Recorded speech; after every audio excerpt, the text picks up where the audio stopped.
Well, for us, life has made all of the difference in terms of in the life of our daughter Elizabeth.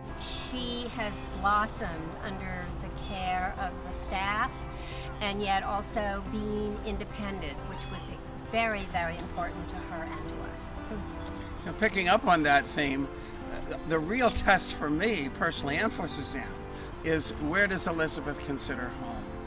She comes home to visit us every 2 months or so, and after a couple of days she always looks forward to returning to her real home, which is not where her parents live, but it's to Life Hyannis.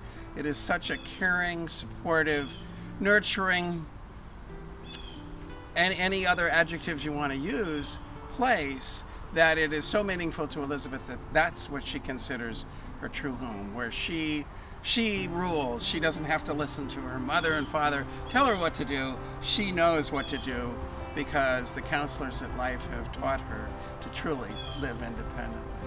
I feel like it is home because I have a group of supportive friends, and because I have come to feel over my years of experience here that I belong. Friendships here is excellent. We hang out with each other. We help each other out, emergencies. If one friend has a problem, just talk to them. Might help their day a little bit.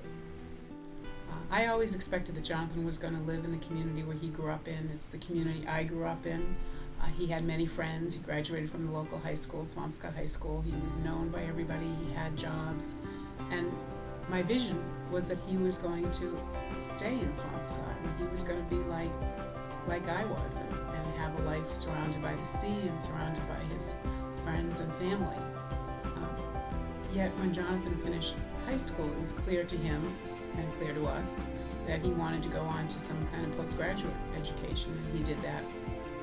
And when he graduated, he wanted a life, and he thought that he wanted to live away from home, and he said he was going to try it for a year. And we found Life, and it seemed to be, perfectly suited for what I envisioned for him, to have the opportunity to be as independent as possible, to have his own home or to live with a roommate, to be close enough to work opportunities, in easy walking distance to stores and movie theaters and restaurants. And he said he'd try it for a year.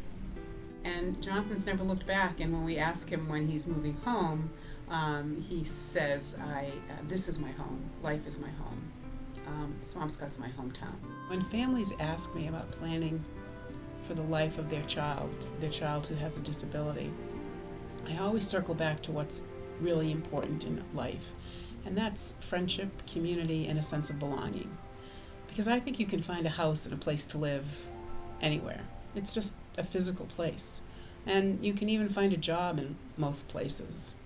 But what's elusive and almost impossible to find is friendship, caring, community, that sense of being part of something, that community. And that's what life is. Life, that's the gift of life. I love my life because I make my own decisions. I love the feeling